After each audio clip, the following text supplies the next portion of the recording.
every One Piece arc ends with three possible outcomes for the protagonists. Either the Straw Hats defeat the villains, the Straw Hats are defeated by the villains, or no one wins and the Straw Hats escape. Obviously, the overwhelming majority of One Piece arcs fall into the first category. The Straw Hats arrive at a new island, they learn about a villain that must be defeated, and then by the end of the arc, they defeat said villain. And these traditional arcs all share the same commonality in that they tell us from the beginning the villain who must be defeated, be that Arlong, Crocodile, Enel, Hori, Doflamingo, Kaido, etc. But interestingly, these other two categories of arcs, where the arc actually ends with the Straw Hats defeated, or at least without a clean victory with the Straw Hats forced to escape, share the opposite commonality, which is that in these arcs, Oda never tells us that the storyline is about defeating a villain at the beginning. Sabaody started with the vague goal of just getting the ships coated. The battles that came afterwards were a total surprise. Marineford just had the vague goal of saving Ace. We had no idea what the war would spiral into. Whole Cake Island just had the vague goal of saving Sanji. We were not told Big Mom is supposed to be defeated or anything. And in Egghead, we had no real goal at all. All the villains that ended up showing up were unexpected. So between these four arcs where Oda does not tell us from the get-go, hey, this arc is about defeating a certain villain, we are looking at two overwhelming defeats for the Straw Hats and two escapes without victory for the Straw Hats. Basically meaning that if we are not being told from the beginning of an arc that this arc is about defeating blank villain, that means Oda is leaving the plot open-ended because things are about to get a lot uglier than usual. And guess what? Elbaf has just joined this rare group of One Piece arcs that are set up for messy endings. Oda never framed Elbaf from the beginning as being about defeating Imu, which means that Imu's surprise appearance this late in the arc does not bode well for the crew. There is no chance that Imu is permanently defeated here, meaning either Imu crushes the Straw Hats, or best case scenario,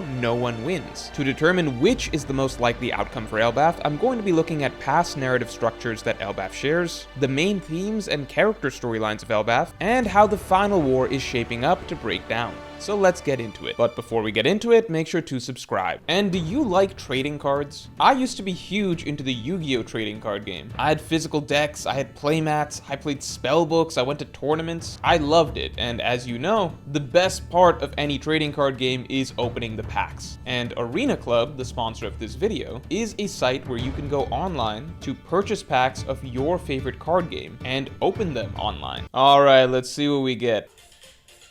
Oh, we got Chopper! We got Chopper. It looks like a Christmas version of Chopper. That's cute. The pack openings are digital, but all the cards are real graded cards that other users have sent to Arena Club. So once you open a pack, you can keep your cards, you can sell your cards, or just roll it into another pack. They've got everything there: One Piece trading card game cards, Pokemon cards, baseball cards, and so on. They've also got limited drops going all the time, like Charizard only packs, Grail packs, all that. And they sell out fast, so you gotta jump on them. So if you want to try it yourself, don't miss this. First time buyers get 20% off. Just go to arenaclub.com/Morge, code Morge.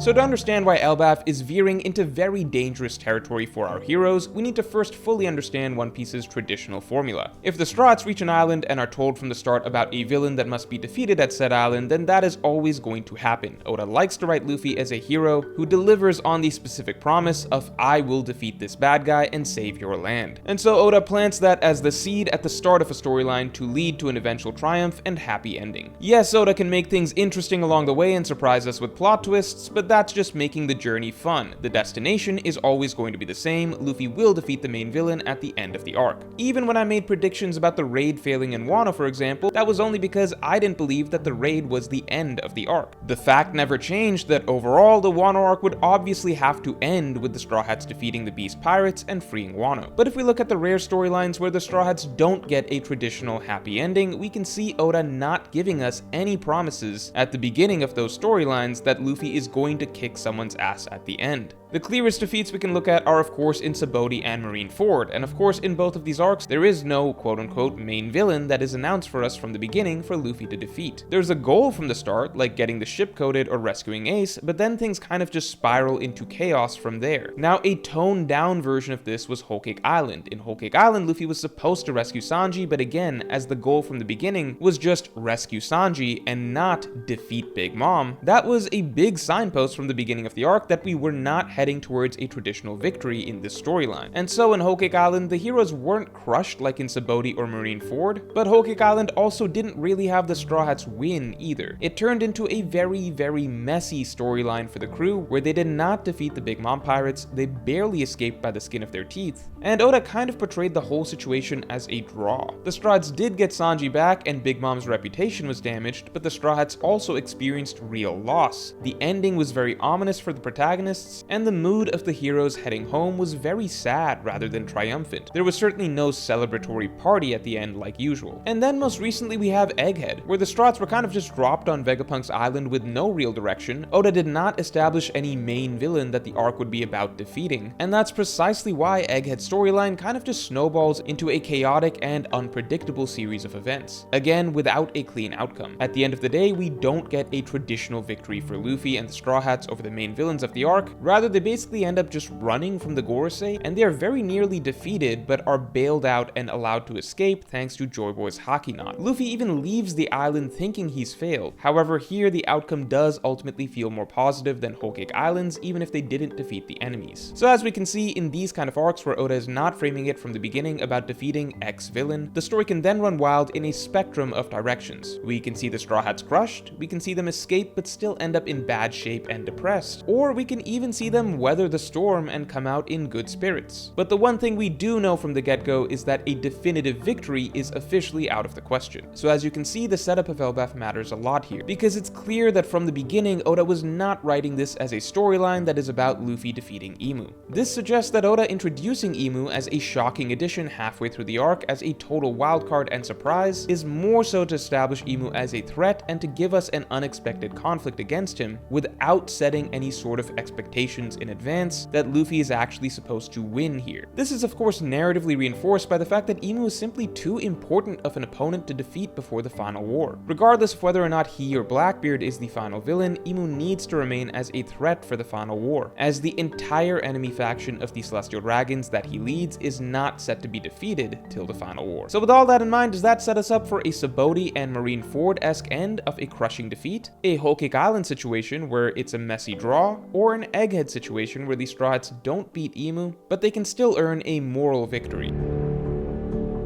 So a crushing defeat at the hands of Imu is maybe the most exciting possibility here. Oda has been building up Imu for so long now as the literal god of the world, therefore Imu's threat absolutely needs to be properly established in his first true battle. So one might argue that anything less than a complete defeat for the heroes would be unsatisfactory. I definitely don't want Oda to go down the route of Egghead again, where it was clearly important that the Gorosei be introduced as extremely powerful opponents for the endgame, but Oda then kind of half-assed it. Despite showing us that the Gorosei were very strong, the tone still felt a little too light throughout the battle with them. And the one moment where it seemed like they were finally going to overwhelm the Straw Hats were then gifted a get-out-of-jail-free card. Overall, the Gorosei were technically established to be strong, but they weren't made to feel as threatening as they should. Oda is clearly not going to repeat that with Imu. The tone with Imu's arrival is already extremely oppressive, and Imu is very quickly showing how powerful he is. A complete victory for Imu here over the heroes would be perfect for setting the stakes of the final saga. It is better for the narrative for the heroes to face significant setbacks and defeat. That's where greater drama comes from, and it would make the Straw Hats rising back up in the final war that much more powerful. Remember, it has been over 300 chapters now since the Straw Hats actually faced a significant low point in the story, and that was all the way back at the halfway point of Whole Cake Island. The final saga should feature at least that level of drama. On top of this, a crushing defeat at the hands of Imu could very well be in the cards, as Oda seems to have already planted an excuse for the Straw Hats to be able to survive a defeat without being killed. Imu appears to have drawbacks to using his full powers. He bleeds when he transforms. It's possible Imu may only be able to fight for a limited period of time, long enough to crush everyone on Elbaf, but not long enough to kill them all, thereby effectively establishing Imu as a threat, giving the final saga a heightened sense of stakes, giving the Straw Hats a long overdue low point, all while still allowing the heroes to live to fight another day. Now all that being said, I think a complete and utter defeat is actually the least likely option here. I think we may be set up for the Straw Hats to do better than readers expect.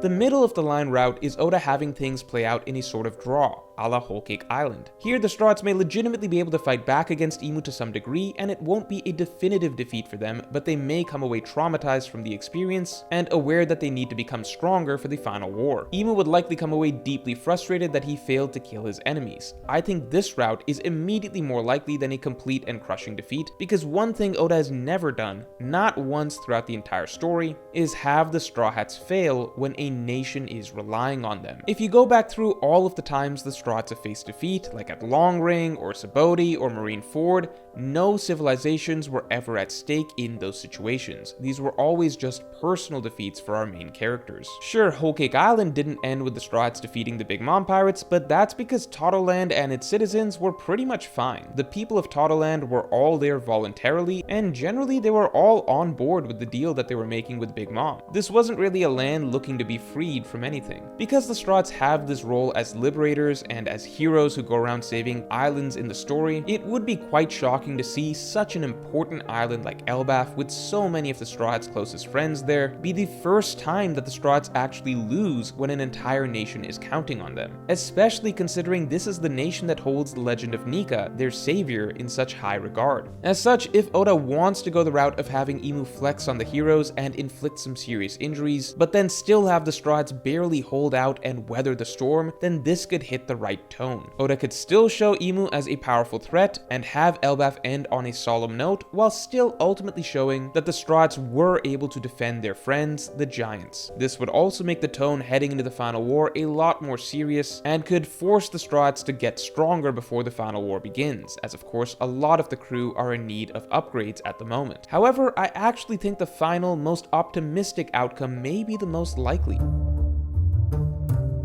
At the end of the day, Elbaf is a storyline about rising back up and shedding the oppression and manipulation of God. It's about the warriors of Elbaf finding their spirit again, and showing exactly why they are considered the epitome of strength in the One Piece world. When so much was made of the warriors finding their pride again, I just don't know if Oda is heading towards a heavy ending for the arc. While Imu is currently trouncing the heroes, and I suspect things will continue to look dire for some time, that often is the case before the heroes are able to rise back up. Many have made comparisons between Elbaf and Thriller Bark, and it's easy to forget, but when Oars was first unleashed upon the Straw Hats, he completely annihilated them, just like Imu is in the process of doing right now. However, just when it seemed that Oars had wiped the floor with the crew and there was no hope, we were reminded why you should never underestimate our heroes. They don't go down that easily, and they rallied for round 2. I wouldn't be surprised if the Straw Hats are able to fight back better against Imu than their initial showing. Along those lines, Elbaf is a particularly important arc for one character, specifically of course, Usopp. And while Usopp did make a strong statement against Imu, I think most of us are still waiting to see Usopp actually do something that would really drive Elbaf home as an arc that truly defines his character. This suggests to me that there is at least one major positive moment lying ahead in the future of Elbaf, which could be an indication that things could turn around in general in the future. As such, while I think it's likely that we may reach a point where all hope may seem lost against Imu, I would not be surprised if we were actually heading towards a rallying moment where the Straw Hats are able to get back up and, alongside Loki, put up a real stand against God. Again, not to defeat him, as that simply is not possible at this point in the story and in general with this type of arc, but I think the Straw Hats can come away with a legitimate moral victory against God, one where they're able to party at the end, much like in Egghead. They likely would still need a get out of jail free card like they did in Egghead, possibly in the form of Imu's ability simply running out and him having to return home before he can finish the fight with the crew. And while I still strongly believe that a major defeat is absolutely necessary for the crew in the final saga, I don't think it necessarily has to come here in Elbaf. We still have the entire final war to come, and I should hope that the heroes face some sort of dramatic setback in the most important arc of the story. And finally, that brings me to some fascinating implications for the final war that the outcome of Elbaf will tell us. But first, we are doing a huge spring sale where you can buy any 2 posters and get 3 free. And I mean any posters, because this month only we are bringing back all the posters from all of our collections. That's right, you can mix and match any 5 posters from any collection, and when you add them to the cart, 3 of them will automatically be free. And this month only you can also get the God trio of posters. Nidhogg, Nika, and Emu, each with their own hidden image inside the poster. If you've been holding off on getting your posters, this spring sale is your chance to get them at a major discount. The spring sale ends in April, and the God Trio posters are going out of production. So get your posters while this spring sale lasts by hitting the link in the description below.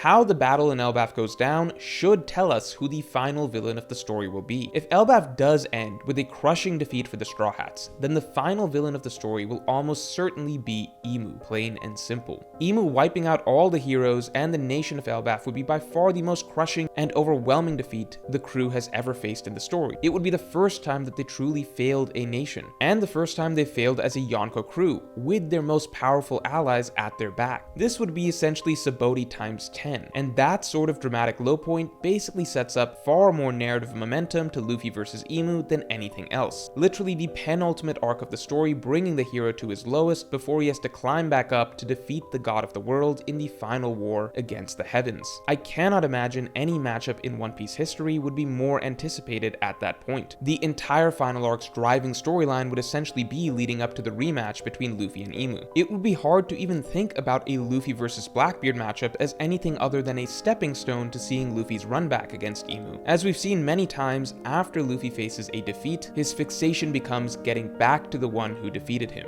and the narrative builds towards that. Now on the other hand, if we see anything less than a crushing defeat here for the Straw Hats, then I believe the final villain of One Piece will be Blackbeard. If the Straw Hats are legitimately able to put up a fight against Emu and Elbaf, hold him off, and possibly even come out with a moral victory with him unable to crush them, then there is simply far less dramatic necessity to see a rematch between Luffy versus Emu. At that point, it may be more exciting to see Emu supplanted with someone else even stronger for the final arc, such as perhaps Blackbeard stealing Emu's powers and his throne. As you know, at this point, I lean towards the Straw Hats and Elbaf in general doing surprisingly better at the end of the day against Emu than readers may expect. Certainly better than it looks like at the moment, but let me know in the comments below how you think the Battle of Elbaf will play out, and if you want to hear how Whole Cake Island actually seems like it gives us a lot of clues as to how this particular battle may play out, then you can listen to my weekly podcast that just dropped by becoming a member or by supporting me on Patreon. Link in the description below.